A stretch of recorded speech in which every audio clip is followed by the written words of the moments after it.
Hello guys, magsisimula na kami sa paggawa ng sliding door. Wow! Ayan guys, nilinis na namin ang frame.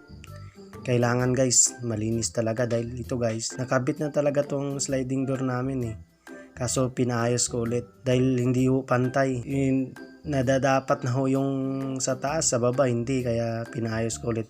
Yan guys ang mga kagamitan, itong ginagamit namin, texture.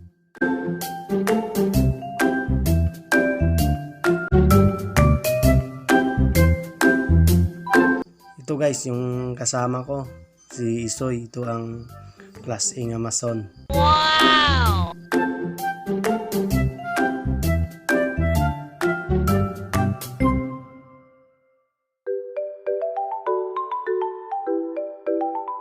Yan guys, binubutasan na namin ang frame. Kailangan guys, pantay talaga.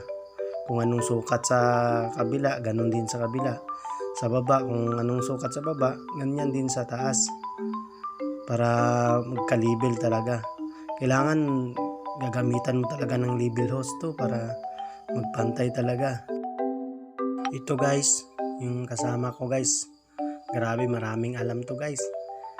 Halos related sa bahay nga papagawa guys, alam niya to. Kaya maswerte nga ako guys dahil ito guys, ang taong to sa akin lang talaga to pumapayag na arawan lang. Sa iba guys, pakyawan talagang trabaho nito, kaya maswerte ako. Ito ang tips ko lang guys sa magpapagawa ng sliding door. Kailangan alam mo talaga. Dahil pag wala ka talagang alam magpapagawa ka nito, lulukuhin ka lang sa mason. Kaya guys, maswerte pa talaga ako dahil pumapayag talaga to sa akin na arawan lang. Ito guys, nagbubutas na kami. Kailangan guys, kailangan drill baon talaga para may lagyan ng tox.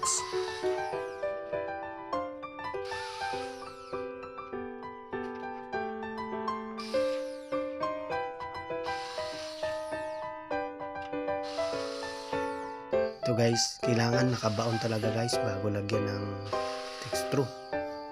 Kailangan malalim para paglagay ng kailangan talaga matibay talaga.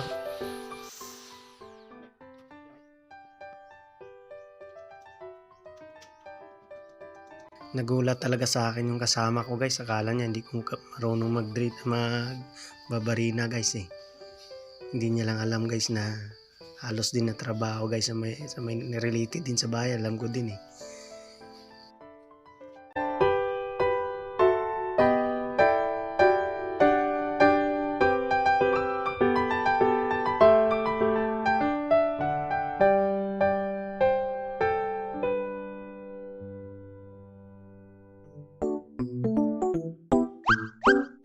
Ito guys, nakapamahiwang pa ako guys. Akala nyo guys, maraming alam eh. Panguya-nguya pa guys, parang totoo guys eh. Yan guys, nilagyan na naman ng tox guys. Yan. Kaya kailangan guys, double check talaga. Para hindi kayo paano kung nakabit na tapos mali pala. Kailangan bago i-tox, kailangan tamang tama. Tulad nyan. Kailangan sa gitna talaga para paglagay ng sliding, hindi sasagabal or hindi dyan sa gitna, para yung gulong sa sliding door hindi walang sagabal kung hatakin. Yan guys, nilalagyan na ng kahoy guys, hindi yung plastic nilalagay. Sabi ng mason namin guys, kailangan kahoy, mas matibay kaysa sa plastic. Sabi niya kailangan pwede din kahoy, mas matibay daw. Kaya sinunod din namin dahil marami din tong alam taong to eh.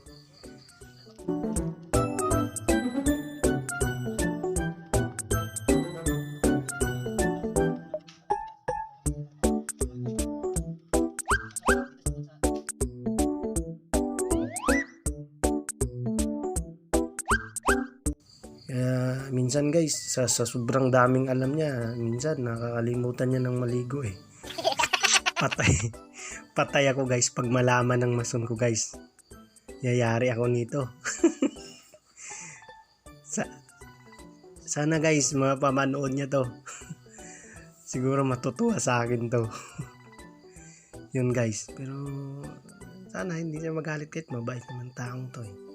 Yan guys, nilalagyan na namin. Guys. Sa sobrang ano guys, oh, kailangan guys ng texture mataas para abot talaga sa sa bato. Hindi yung yan ang hirap sa hanggang kahoy lang paggagalawin mo matatanggal agad. Kailangan mataas. Yan guys, kinakabit na namin. Matagal din guys maggawa ng magkakabit ng sliding door guys. Maraming texture, maraming gagawin. Kailangan kanina guys, kailangan label talaga. Gagamitan talaga ng label hose. Kailangan saktong-sakto talaga yung sukat dahil eskwalado talaga guys yung kristal eh. Hindi pwedeng madaya. Kaya matagal mag-install ng sliding door. Ayun guys. Naglalagay pa kami ng texture guys. Kaya kailangan double check talaga. Hindi nga, pwede pa nga guys, dudublihin yung texture. Tulad niyan, doble na. Kaya matibay.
Guys, ilalagay na namin ng crystal guys. Talagang madali lang ilagay guys pag label talagang pagkakabit ng frame. Tulad niya yan guys, walang kahirap-hirap. Talagang dadaloy talaga agad yung pag ihatakin mo or itutulak mo tulad niyan. Ganyan. Paano guys pag hindi label? Paano pag may nagkaharang-harang na texture sa gitna? Magkakaproblema talaga. Ganyan, dali lang. Ang dali lang ikabit pag walang harang sa gitna, texture, hindi nakausli, mga ganyan. Di walang problema. Tulad niyan, talagang dali lang ilagay yung crystal. Yun guys, hanggang dito lang video namin. Salamat sa nag-subscribe.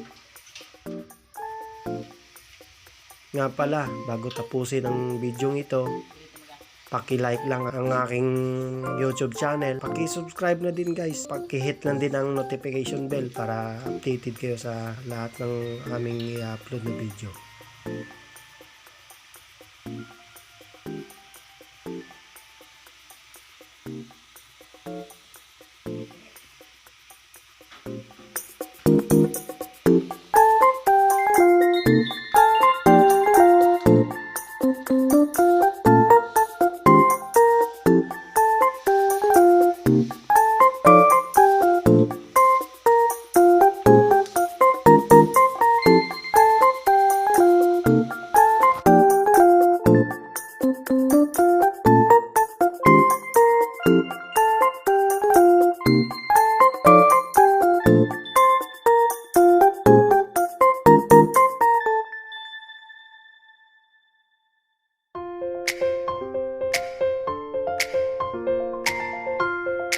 Basa eh. Ang yung basa pa yung pili na dire do na wala gusto nga.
Bago tapusin ang video ito, paki-like lang guys at paki-subscribe, paki-hit na din ang notification bell guys